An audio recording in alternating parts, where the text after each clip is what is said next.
Assalamualaikum warahmatullahi wabarakatuh, teman-teman madrasah di Kabupaten Gresik. Ini adalah aplikasi EDM Erkam yang dibuat oleh Pok Jawas Jatim. Karena ada beberapa masukan dari teman-teman madrasah, maka kami lakukan sedikit revisi atau penataan di aplikasi ini sehingga bisa dijalankan secara maksimal. Langsung saja kita mulai dengan menu yang pertama, yaitu input data. Jangan lupa diubah jenjangnya, yakni MI, MTS atau MA. Kemudian diisi seluruh data yang ada di sini. Jangan lupa menuliskan jumlah siswa dengan benar, yaitu jumlah siswa pada saat ini. Kemudian periode RKJM, rencana kerja jangka menengah selama 4 tahun, yaitu 2021 sampai 2024. Kita isikan semuanya yang ada di sini, RKJM maupun tanggal penetapan EDM. Kemudian lanjut ke EDM, ya, menu EDM, ya. EDM ini diisi oleh tim penjamin mutu madrasah. Cara melakukan pengisian adalah yang pertama, kita lihat indikator, ya. Dipelajari pertanyaannya, kemudian TPM melakukan pengumpulan data bukti fisik, ya. Apa saja bukti fisiknya bisa diklik di bukti fisik ini. Kemudian setelah melakukan pengumpulan bukti fisik, kemudian datanya dianalisis. Misalkan untuk kehadiran guru ini ternyata di madrasah yang bersangkutan kehadirannya itu 92%. Kemudian guru yang tidak masuk tidak memberikan surat izin kepada madrasah. Kira-kira nilai untuk menetapkan skor nilainya berapa, maka kita lihat kriteria penilaian yang ada di skor penilaian ini. Misalkan kalau kita kasih angka 4, warnanya hijau ini, ya.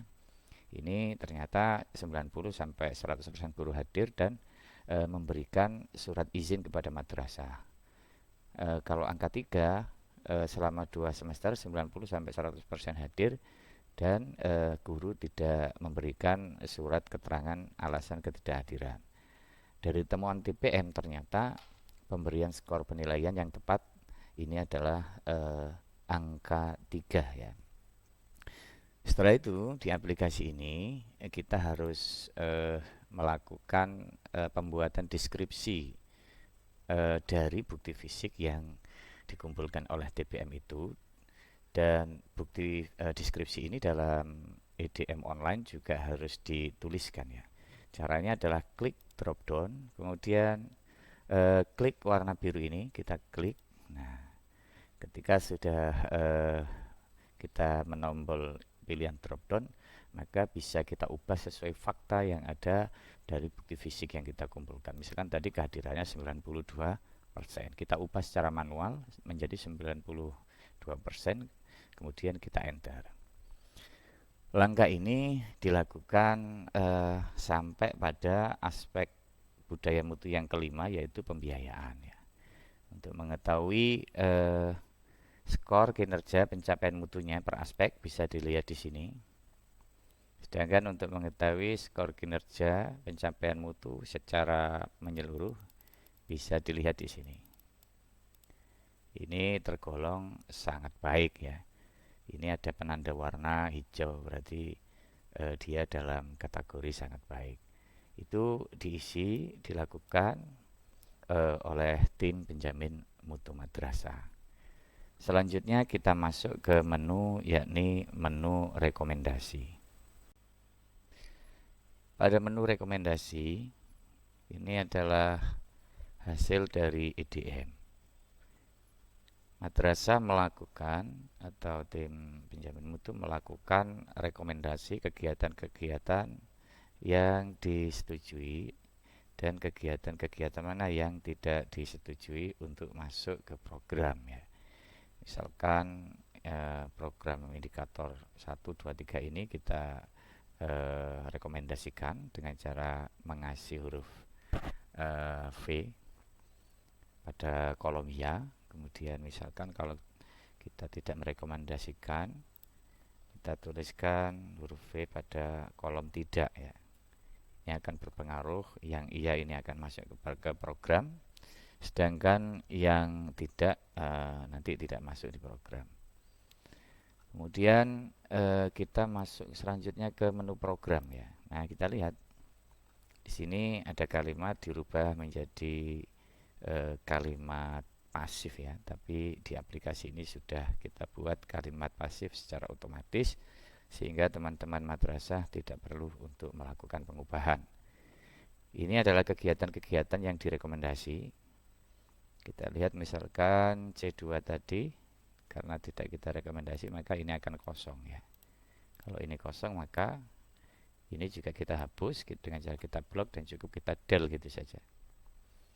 Oke, jangan lupa nanti kalau memilih kegiatan di sini, ini bisa dipilih, ini hanya sekedar contoh yang sudah jadi ya. Dipilih kegiatan-kegiatan pada dropdown ini, kemudian penanggung jawabnya diisi dan kode NSP-nya juga diisi ya. Kode SNP ini sebenarnya sudah ada penandanya pada kegiatan. Kalau dimulai angka 1 maka kode NSP-nya pasti 1. Begitu juga dengan yang ini, dimulai dengan angka 6 maka kode SNP-nya juga angka 6. Angka 6 ini adalah standar pengelolaan. Apabila misalkan teman-teman madrasah merasa ada kegiatan yang belum tercover dalam pilihan yang ada di dropdown ini, maka bisa menambahkan di sini secara manual ya. Cuman setelah menambahkan kegiatan, maka harus ditulis kode NSP-nya. Untuk itu saya memberikan referensi di sini. Ini adalah kegiatan-kegiatan yang hasil rekomendasi EDM ya, yang saya ambil dari aplikasi EDM Erkam online dalam program Madrasah Reform itu ya. Sehingga nanti kalau madrasah-madrasah yang belum dipanggil di BIMTEK EDM Erkam, nanti biar ada kesesuaian dengan kegiatan yang offline dan yang online ya. Kita kembali lagi ke sini. Untuk kegiatan-kegiatan yang bersifat operasional itu ada di bawahnya ya. Jadi kalau yang ini rekomendasi EDM ini cenderung ke program yang bersifat pengembangan. Sedangkan kegiatan-kegiatan operasional bisa ditambahkan di bagian bawahnya ya. Seperti ini. Seperti pembelian bahan habis pakai dan lain sebagainya, atau pembayaran telepon, pembayaran internet, itu posisinya ada pada biaya operasional. Kalau ini adalah fokus pada kegiatan pengembangan hasil dari evaluasi diri madrasah. Kita kembali ke menu berikutnya, yakni pada menu jadwal ya. Pada menu jadwal ini kita akan melakukan penjadwalan pelaksanaan program-program yang sudah kita rencanakan ya. Ini ada program ini secara otomatis ya.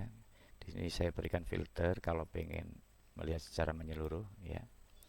Ini adalah secara otomatis program-program dari yang sudah kita set pada menu program tadi ya. Kemudian kita rencanakan waktu pelaksanaannya. Karena ini RKJM maka perencanaannya bersifat 4 tahunan. Misalkan penyusunan tugas guru dan jadwal pelajaran ini kita lakukan pada semester 1 ya. Ini adalah semester 2, ini adalah semester 1 karena kita mengikuti tahun anggaran. Jadi di awal tahun itu adalah semester 2, di akhir tahun adalah semester 1. Kita lakukan penjadwalan semua kegiatan yang akan kita masukkan dalam program RKJM ini. Oke, ini kegiatan yang bersifat operasional juga kita lakukan penjadwalan ya. Setelah kita melakukan proses penjadwalan, biar ini tertata dengan rapi, kalau di print biar tidak kosong, maka bisa kita lakukan proses filter ya. Klik drop down, kemudian centang blank dihilangkan, maka kolom-kolom akan merapat semacam ini. Baik, kita lanjut. Setelah kita melewati input data EDM, rekomendasi program dan jadwal, kita masuk pada proses berikutnya, yakni mengalokasikan pendanaan pada program-program yang sudah terbentuk dari proses yang sudah kita lalui ini. Baik, kita masuk ke pendanaan. Di pendanaan ini yang pertama adalah sumber dana. Ya. Sumber dana yang kita peroleh selama 1 tahun, sumber dananya kita masukkan secara menyeluruh. Khusus untuk pos APBN ini sudah otomatis karena merupakan hasil penjumlahan dari data input yaitu jenjang dan jumlah siswa. Sedangkan untuk APBN maupun BPOPB untuk madrasah aliyah bisa diinput secara manual ya. Semua sumber-sumber pendapatan bisa dimasukkan di sumber dana ini. Ini berarti jumlah total sumber pendapatan selama 1 tahun. Ini 2022, 2023, 2024 akan mengikuti tahun 2021 dengan proporsi kenaikan sebanyak 10%. Lanjut ke menu selanjutnya. Dari sumber dana ini akan kita gunakan untuk kegiatan. Yang pertama kegiatan pengembangan, yang kedua kegiatan operasional. Kita mulai dengan penganggaran kegiatan pengembangan.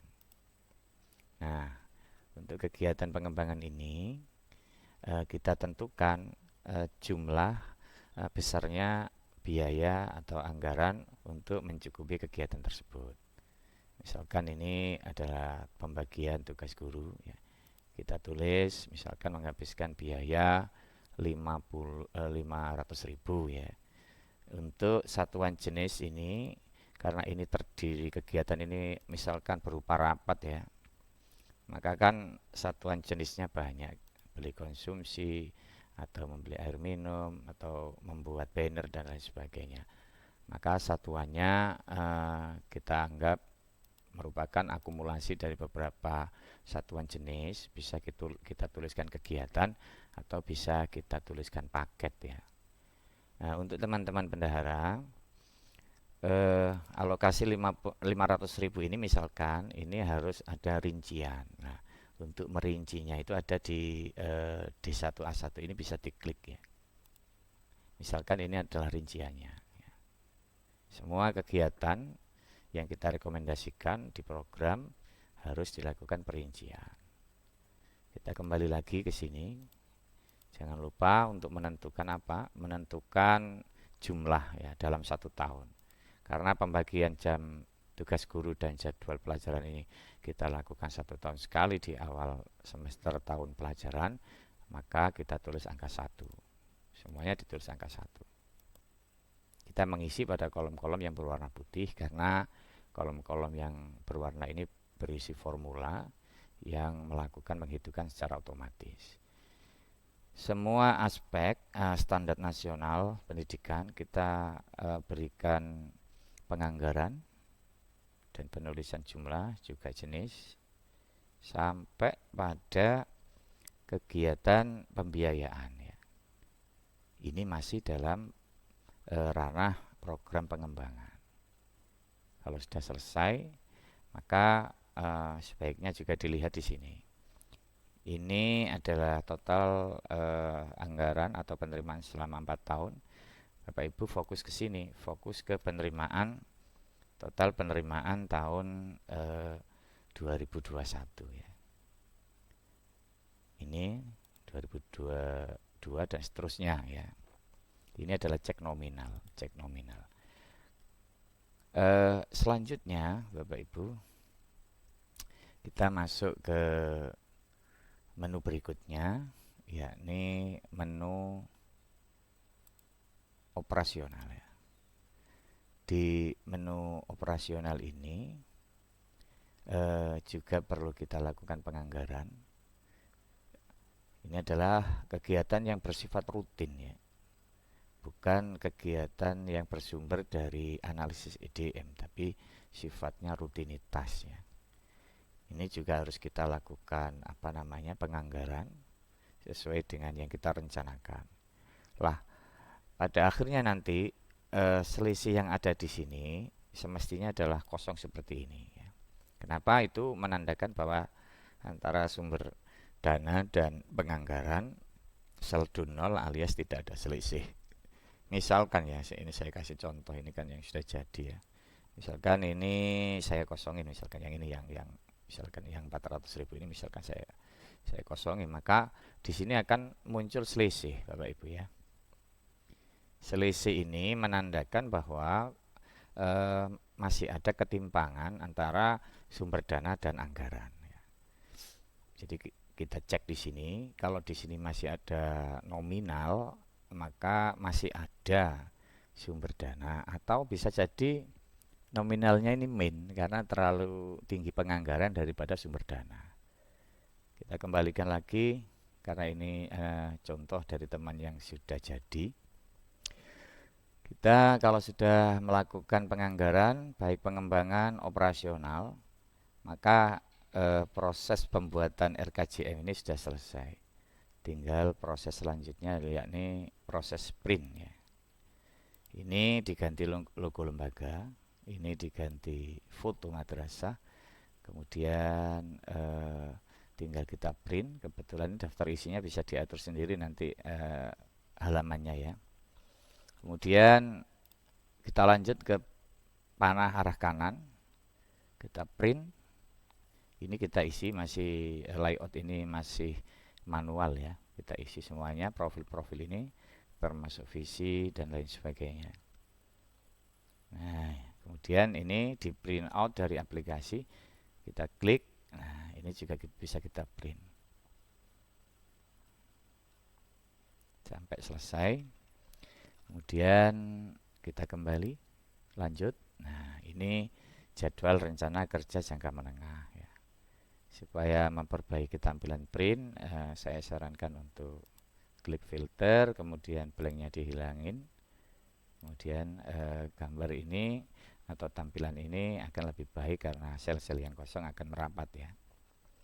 Kemudian kita lanjutkan lagi. Nah, ini juga kita print semuanya. Kelihatannya sudah difilter ya. Kalau posisi nggak difilter itu begini ya. Nah, kalau ini kan kalau di print kan jelek ya, banyak sel-sel yang kosong. Kita hilangin blanknya. Nah, seperti ini.